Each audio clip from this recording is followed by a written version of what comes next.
Zamira asked me to speak about Teves today. And the funny thing is I wasn't very connected to Teves before this year. But I thought to myself, well, okay, it makes sense. You know, she wanted me to bring in my life story. I don't know if anyone's heard anything about, raise your hand if you've heard anything about my story. One, not two, okay. Not three. Hi, welcome. Okay, so I thought, all right, you know what? It made sense. When we first think of Teves, what do we think of? I think of Yud Teves, right? It's a fast day. It's Rabbat Teves. It's when the walls of Yerushalayim were breached. Well, what happened then? You know, that was the beginning of the end for us. You know, it led to the first Churban Beis HaMikdash a few years later. We were basking in the Shekhinah, and all of a sudden, you know, that was it. That was it for us. That led to the beginning of the end, Gullus, and Hashem leaving our home, Hashem leaving His presence from us. You know, what could be sadder than that, than not feeling Hashem's presence? And then we think of the 8th of Teves, when the Torah was translated into Greek. You know, they put 70 sages into different rooms, and they translated the Torah into Greek. Now, some people would think, well, what's the big deal? You know, we're spreading light to the nations. But actually, Chazal compares this to the Chet HaEgel, because the purpose of this was actually to Hellenize the Torah, to actually put the Torah on the same shelf as everything else. There's Aristotle, there's the Torah, there's science, there's nature. It's not that at all. Just like what we did in the Chet HaEgel, which was, you know, we couldn't understand this infinite God, so we brought him down to like this human form that we could understand, which is a tragedy. It's a tragedy. We can't bring him down. We can't bring God to, you know, a human form or what we can understand. God is beyond us, and he should remain that way. So likened to that is the Torah being made into an idol. And then we think of the 9th of Teves. We think of Ezra and Nehemiah being killed, some of the greatest leaders we ever had. They brought the entire Jewish people back to Tshuva, back from Babylon to Israel.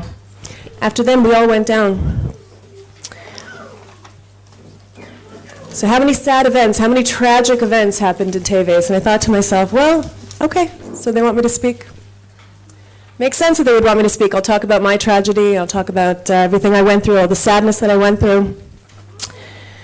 There's a lot to complain about in Teves. For those of you who aren't familiar, 4 years ago I was 39 years old. Bel Tshuva from America, had accomplished a lot in my life back in the day, or at least by secular standards. I was a lawyer. I was in the film business, and Baruch Hashem, you know, I found Torah. One of those stories you hear about, you know, going up to India and discovering the purpose of life and coming back, and the light went on. I married Baruch Hashem, a Ben Torah. I decided to do what, you know, my Rebbetzin said was the absolute greatest purpose in life, which was to learn Torah. Learn Torah, live in Eretz Yisrael, and be Mesiras Nefesh for the Klal. So Baruch Hashem, I met a wonderful guy who was on the same page as me. We both had very big spiritual ideals, and we were willing to go the distance, you know, no matter whether or not we knew our paycheck was coming at the end of the month. It didn't really matter. You know, we both understood that we were just going for gold, and we just wanted to bring the most light into the world as much as we could, you know, within the scope of our own personal midas and what we could handle. So Baruch Hashem, I got married. I settled down in the old city. By Nes, we stayed. And my husband learned full-time, and eventually he became the head of his yeshiva. Financially, he was responsible for the entire budget, Birkas Torah, and he still remained learning 3 sadarim a day. Nice. I saw him for exactly 26 minutes at lunchtime, not a minute more. Baruch Hashem, we had a bunch of kids. We were living what we thought, you know, was the right thing to do. And like I said, minding my own business one day, it was his 40th birthday, and we decided to go away for Shabbos to spend some time together, get to know each other again. I'm just kidding. Once a week, actually, for 11 years, we had a date night. And through that, Baruch Hashem, we survived, and our marriage thrived. And I highly, highly recommend that no matter what, it was really our dogma, no matter what, we go out on date night. And we do not talk about kids. And thank God, so we were able to grow together despite the 26 minutes doing the diapers and the vomiting and the screaming. Right. Okay, so Baruch Hashem, we had that time away that we would go away actually every 6 weeks. And this time, it was a beautiful event. It was his 40th birthday. And anyone who's hit 40 knows it's a very big deal. You know, it's like you've been climbing, and you don't realize anything, and all of a sudden you get to this top of the mountain, and you're like, whoa, what did I do? Where am I, and do I like it here? So at that point, you either, you know, buy a Rolls Royce and get a younger wife, or you pat yourself on the back, and you say, wow, kol hakavod, I got to where I wanted to go.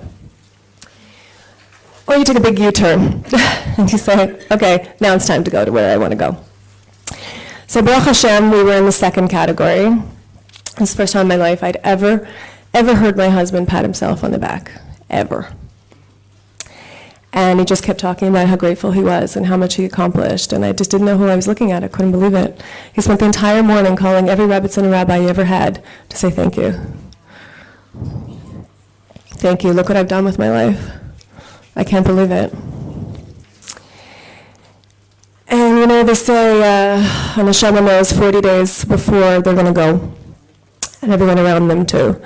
So in some ways, it was a hint to him understanding that he was really at the end.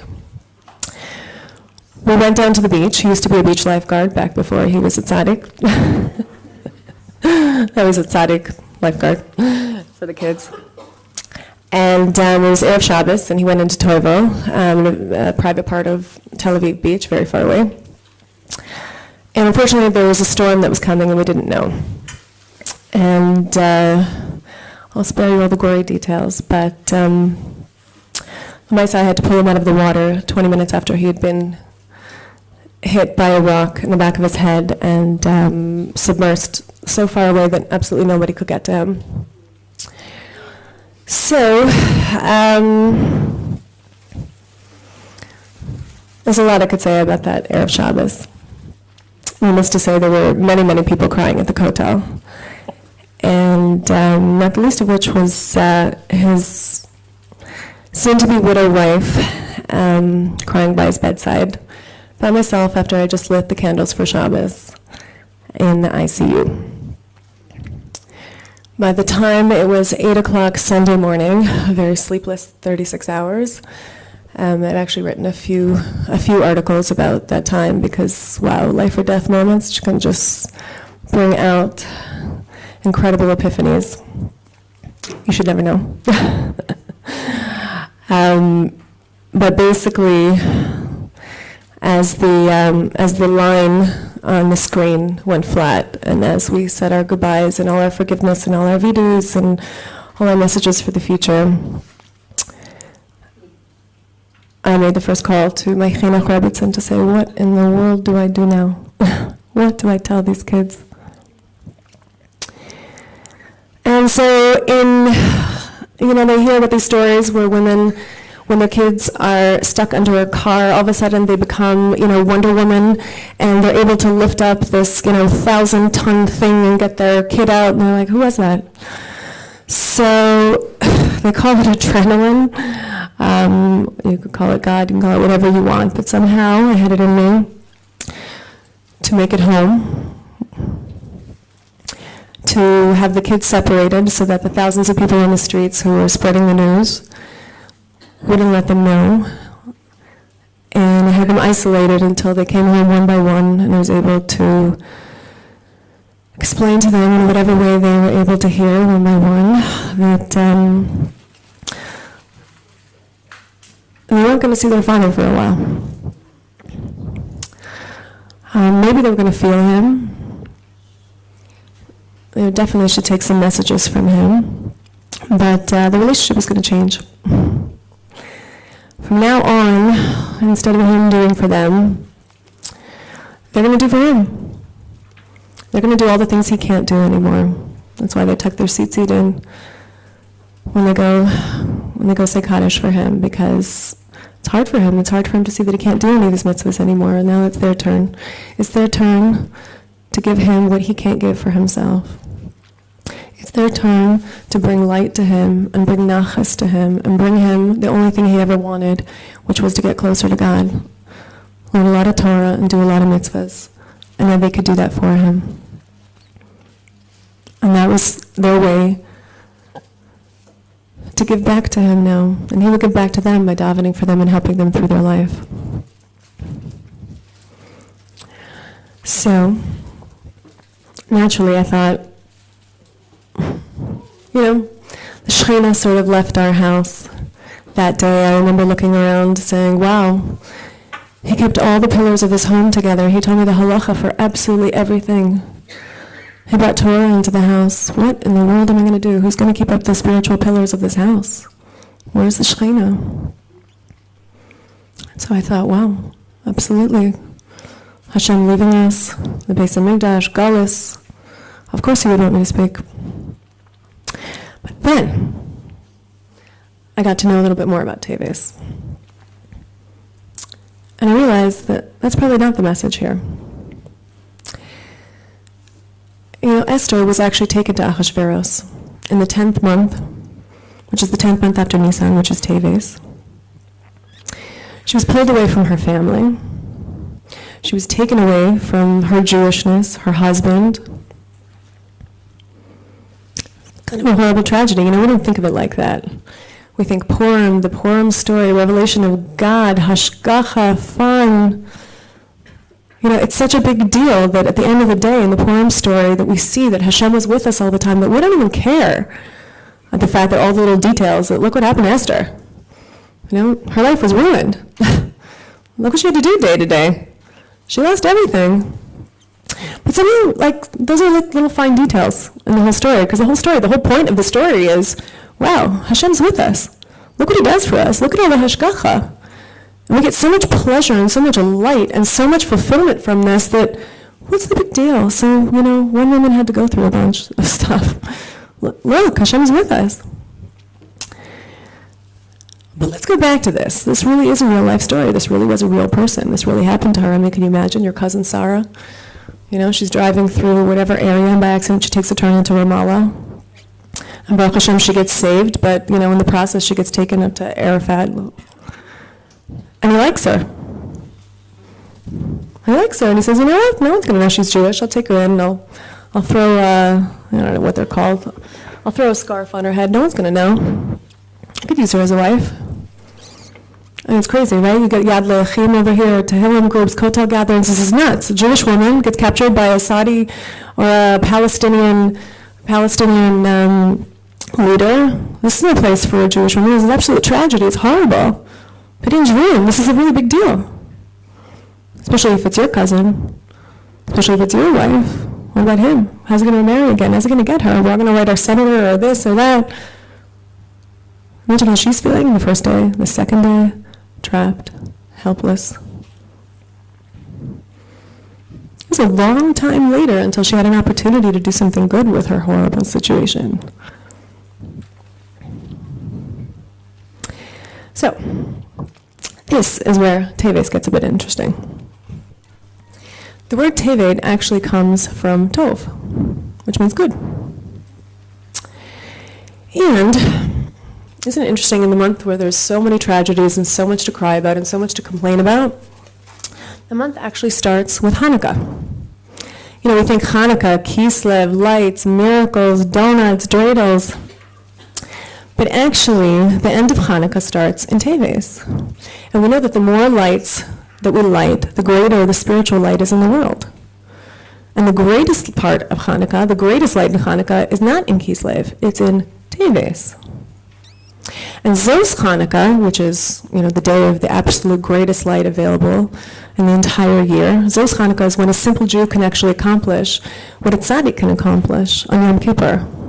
Zos Hanukkah, the light of Or HaGanuz, is actually available, which is the 36 hours of spiritual light that Hashem put into the world before creation. This is the light of Mashiach. This is not in Kislev, it's in Teves. The light of Mashiach, the real spiritual light, the revelation of God, is in Teves. the same month that Esther was brought to the king, where she had this horrible, terrible nisayon.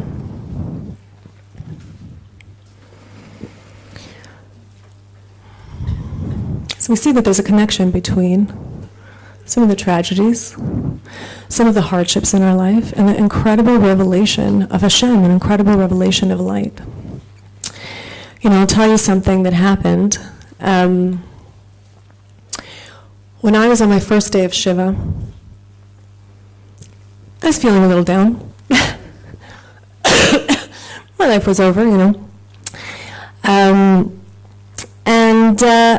Somehow I had to go up there and sit, because that's what you're supposed to do. You're supposed to sit as people come in, which is interesting. Really all you want to do is just, you know, cry and go under the covers, but you have to go up and greet everyone you've ever met in your entire life, and everyone your spouse has ever met in their entire life, and talk. So, because no one's allowed to talk to you. So I got upstairs, you know, and I greeted, you know, after having not slept for 36 hours and gone through insane amounts of trauma. I remember seeing his Rosh Yeshiva and his entire yeshiva there, and I said, okay, I could use a little pick-me-up right now. It's like, you know, they say, Hashem says that a husband and a spouse are really one neshama. You know, one neshama, 4 arms, 4 legs, whatever he does, it's really yours. Whatever you do, it's really his. I said, you guys all owe me now.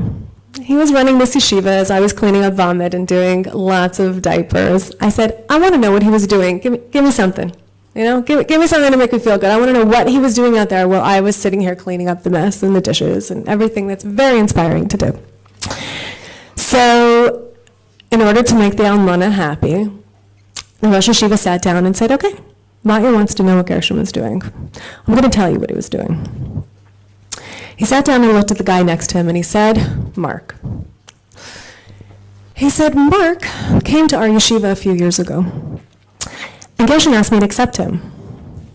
Now, Mark didn't look like the rest of the guys here. He jumped very high during our tefillas, and he loved to wear lots of colors, and I couldn't imagine how in the world he's going to sit for this many hours.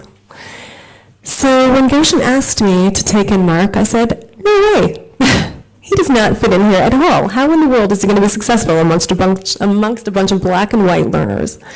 And Gershom said, no, you don't understand. Ignore what he looks like on the outside. He's really one of us. He's going to do really well here. So the rabbi said, listen, he doesn't look like he has any money. Can he pay tuition? And Gershom said, I don't think so. He said, I'm sorry, I have no scholarships available. See you later. He said, no, hold on. I'm going to go call his parents. I'm going to call his parents and I'm going to see, maybe they can help out. He said, okay, fine. Came back the next day, he said, I talked to his parents, they're willing to pay some of the tuition, and the rest of it that he's not paying, he'll be able to work off through odd jobs. The Rosh Yeshiva really wasn't happy about it, but Gershom was like really pleading his case. They said, listen, I'll give him 2 weeks. After 2 weeks, if he's still not fitting in, he's gone. He said, I look to my right now, and Mark has become one of the top yeshiva students in the entire place. He actually teaches now. He's an Eloi. He could give shir at any Yerushalayim yeshiva. Still jumping, still in his colors. And a couple years later, the Rosh Yeshiva saw Mark selling flowers for about 20 shekels an hour. And he thought to himself, how in the world does Mark afford $18,000 in tuition when he's sitting here slumping around for 20 shekels? And he called his parents, and he started talking to his parents, and he realized that his parents weren't paying a thing. And he came up to Gershom, and he said, what gives? And Gershom had to admit to them that he had paid his tuition. And as Mark looked at the Rosh Yeshiva in the middle of all these people on the first day of Shiva, trying to make me happy, he said, there's tuition at this yeshiva?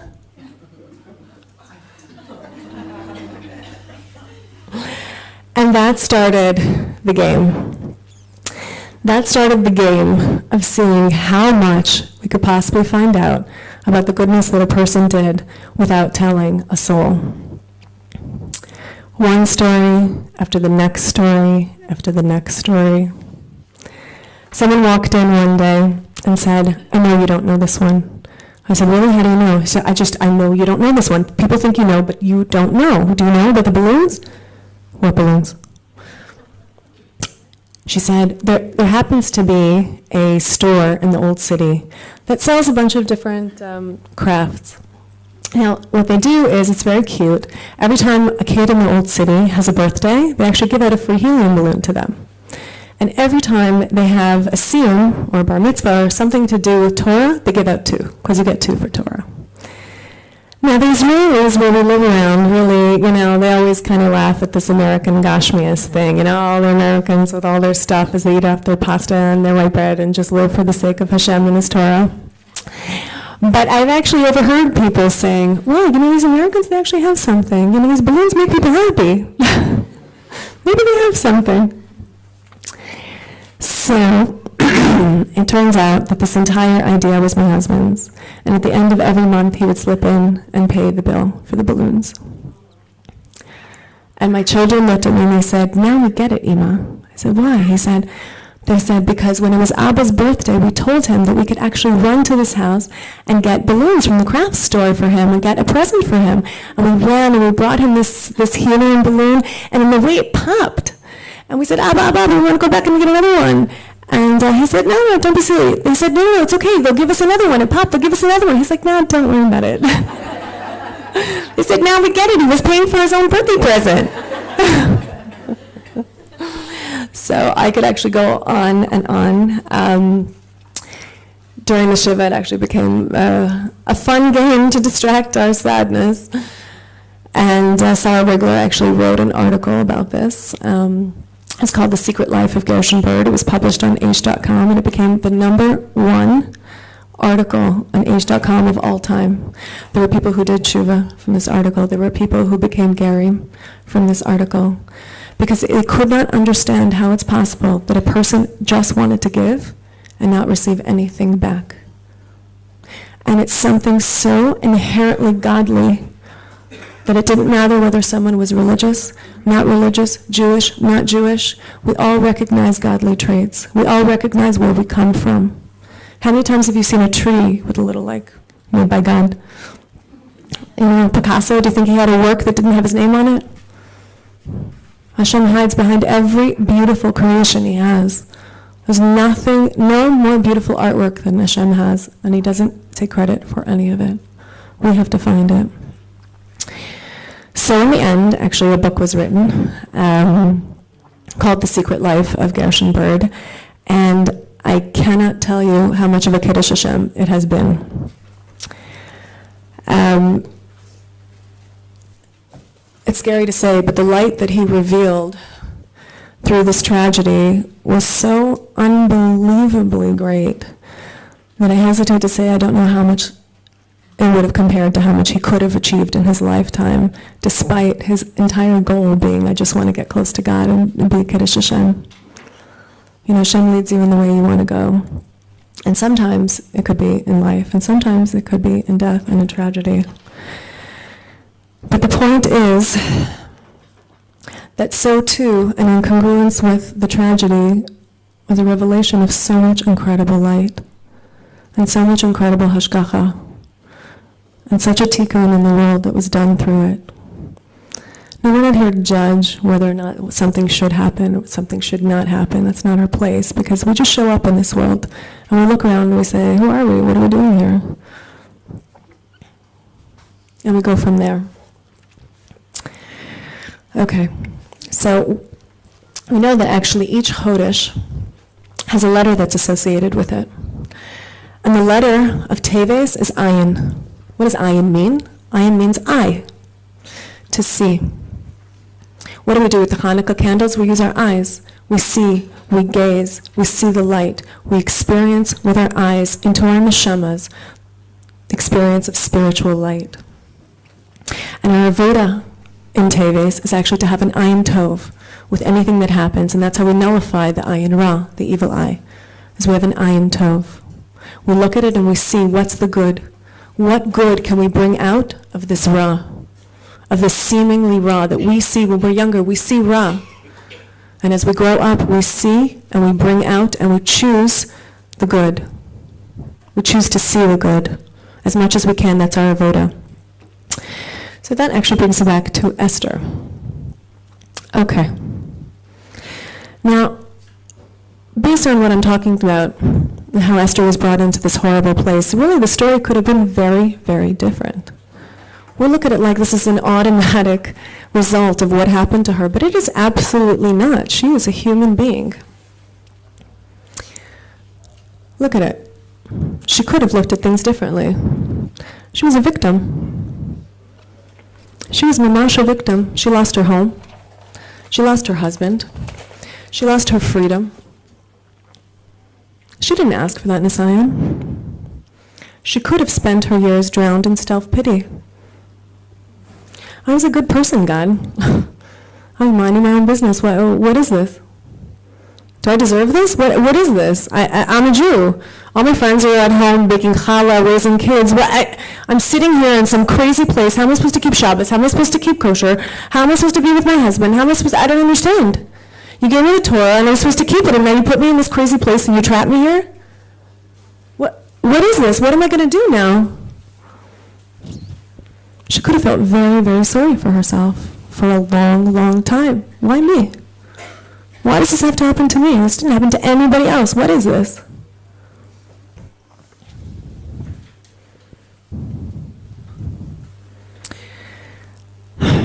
So why didn't she drown in self-pity? It looked very unfair. Right? It looked like a very, very unfair thing to do. Took her away from her husband. He couldn't even give her a get. Is he going to give her a get? Who knows? Can he move on? Can she not move on? And look, for a long time, she did not know the purpose of what she was doing there. She didn't even know there was a purpose. I'm sure deep inside of her, she had the emunah to understand everything's from Hashem, but azma. So she has a tikkun to do. She did something in a past life. She has to just look up. She didn't know for a very long time that there's anything that she's actually put there for to influence the world in any way. And she had to go through this. And to some extent, we all have to go through this all the time, and things are just dark, and we're just put in a place that we didn't choose to be. And we don't see what we're doing there, or why we're doing there. But eventually she did get to a place where she saw, I must be suffering through hashgacha. I must be suffering for a reason. And now in front of me, I see a potential reason, a potential tov. I can see a potential tov I can do with this ra. A potential good from all of this craziness and all of this suffering for absolutely who knows why. And fine, I wouldn't have chosen this place. I wouldn't have chosen to be in this palace. I wouldn't have chosen to be around all of these goyim and lose my life and lose my freedom. But at least I can do this. At least I can do this. I have an opportunity to do some good here that nobody else can do because of this crazy situation I'm in. So I'm going to do it. I'm going to do some good here. Instead of sitting and drowning in my own self-pity, look what happened to me. And she did. Look, it happened to be extremely newsworthy. You know, she happened to save the entire Jewish people and be written down for the Book of Life, whatever. But, you know, at the end of the day, she couldn't be with Mordechai again. That was it. At the end of the day, she lost her husband forever.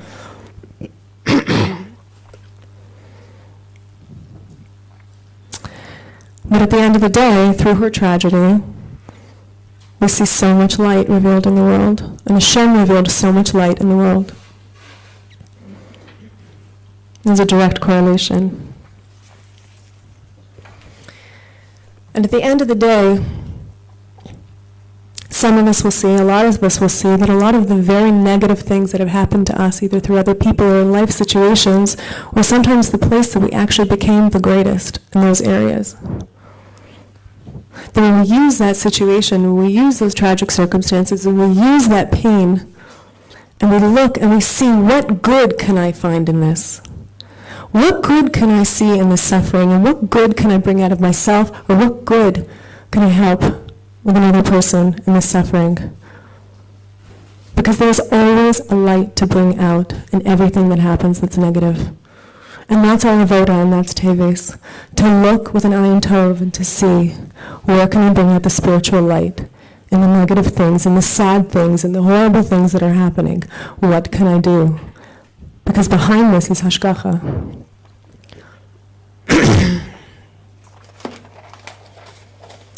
So every chodesh actually has a part of the body that's associated with it. And in the chodesh of Teves, it's actually the liver. Now what's interesting about the liver, it's actually the only part of the body that if you cut it, it'll actually grow back by itself. It's amazing. When Hashem actually made it, that there's a part of our body who will regenerate and become healthy on its own, without the transplants, without the other people's blood, by itself, within ourselves where we're damaged, we can actually become whole, regenerate, and be healthy on our own. Now I want to tell you that my husband's death was the last day of my life as I knew it.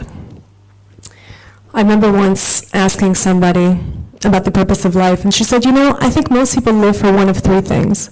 They live for their children, they live for God, or they live for the husbands. I said, I lived for my husband, which is weird. I think most people live for their children. Most women live for the children, but I really lived for my husband. And so when my husband was gone, I was gone.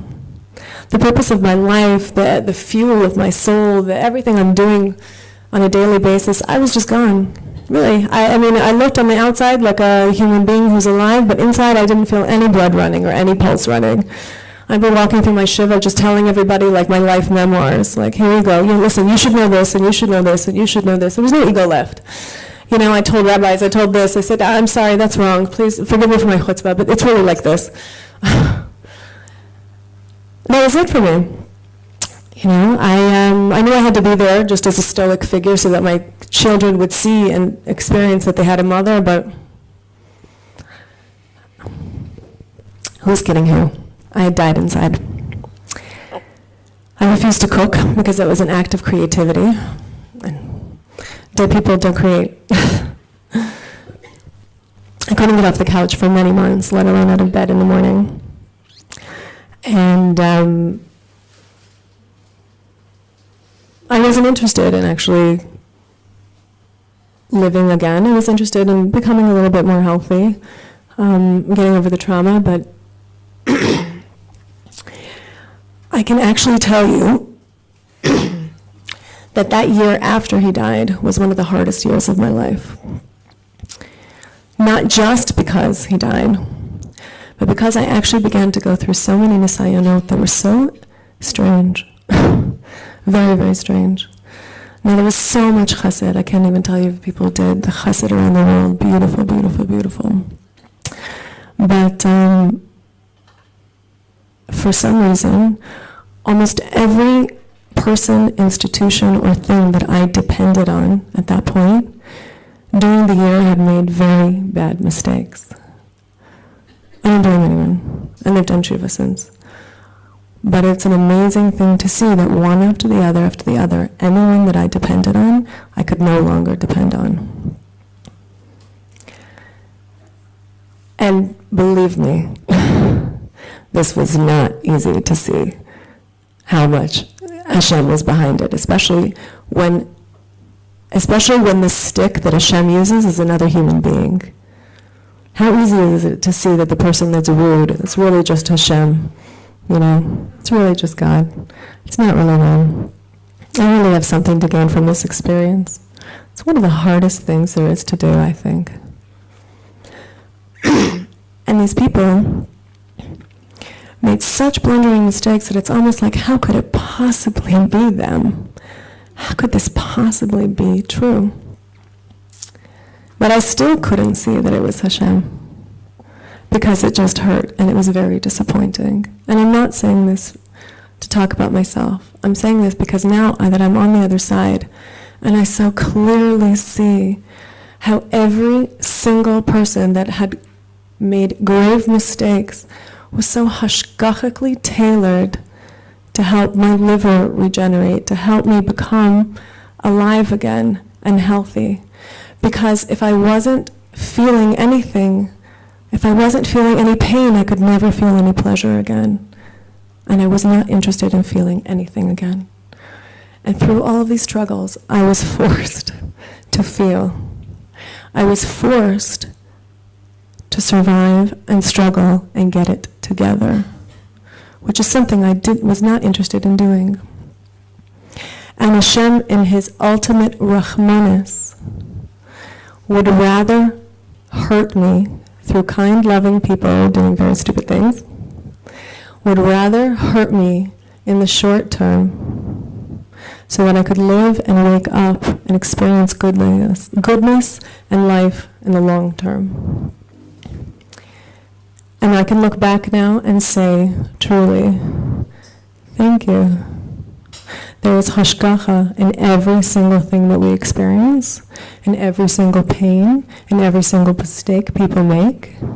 It is specifically tailored to help us to be healthy in the parts that we are bruised again, that we are bruised with. Specifically, I know in my situation, Hashem did not want me to be dependent on anyone. Hashem wanted to show me that I could do what I thought I could never do, the impossible, to be a self-functioning, single working mother of 5 rambunctious little kids. And now, had I thought about whether I could do it, I would definitely tell you absolutely not, but I did not have a choice to think. I just had to do. So I bless us all that we should do it not through suffering, but we should know and see what our potential is, without our kind, giving healer Hashem pushing us in those ways. Okay.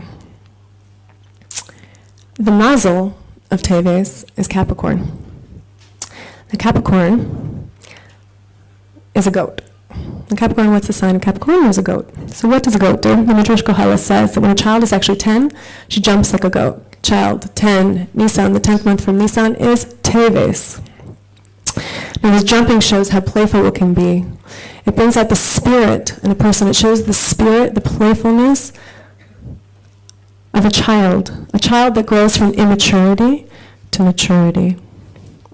When you start to see life with an ayin tov, and an immature child, actually the tribe of Teves is Dan, and Dan actually means to judge.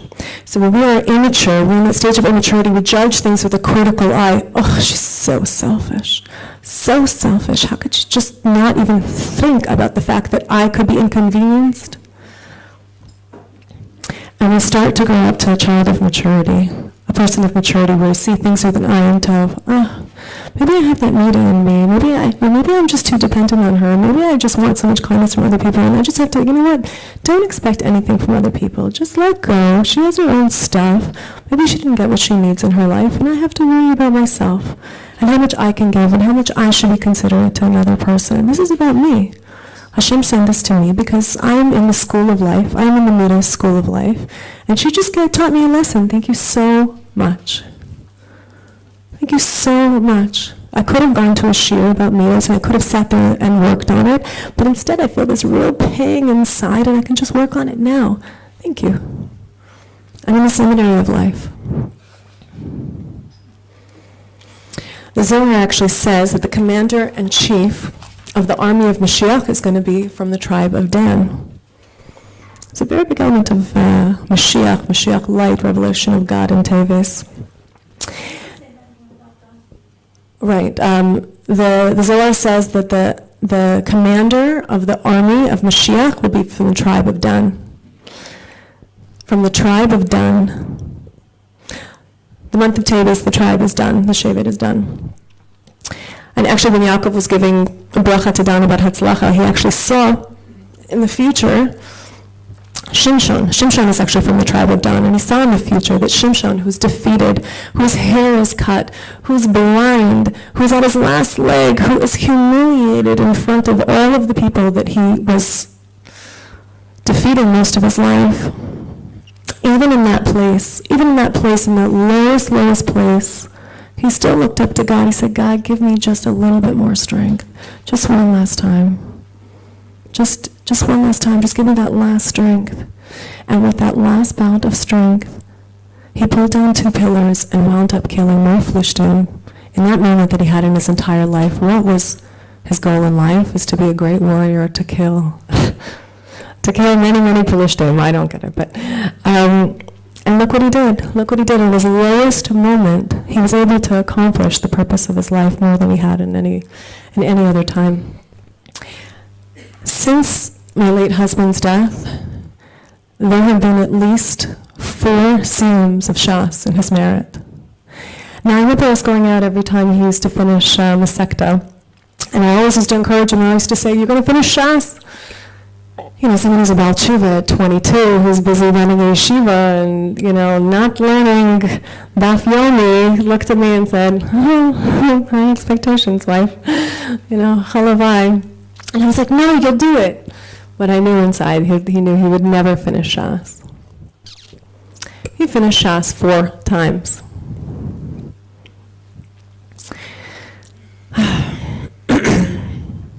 Anyway, so I actually, I look to Shimon and I think to myself, that's really the human spirit. You know, that's what we're capable of. I think actually the real mace of Hanukkah is not the oil and the Maccabees and everything else. I look at those lights and I think the real mace is us. It's Am Yisrael. Look what we go through individually. Look what we go through in a cloud. Look at all the years and everything, and all of that, from the good to the bad. And we're still here. We're still here and we're still trying. You know, some of us are broken in this way. It's like this army that just like comes back, you know, wounded. One's got this, you know, one arm and one's got a bandage over here. But we're still trying. We're still fighting. We're still fighting. We're still fighting the war. We're still trying. We're still trying to do the best that we can. And that's mamash. I think that's mamash the nace of Hanukkah. That's us. So, Baruch Hashem, I got a mazel tov a few weeks ago. I got married, and I am alive. Whether or not I'm married, I'm alive. Yeah, Hashem should just bless us all, that we will see the light, we will see the tov in the ra, and wherever we're put at any time, in any moment, with any person or circumstance, no matter how big or how small, it's not about big or small, because we're all brought in to go through whatever we need to go through. And what happens to be hard for someone else could be easy for us. What happens to be easy for someone else is hard for us. But Hashem's going to put us through whatever is hard for us, because those are the places that we know that He knows that we can become healthy again, so that we could come close to Him to be able to greet the Mashiach in our full beauty, in our full light, and reveal it to the world. B'ezrat Hashem.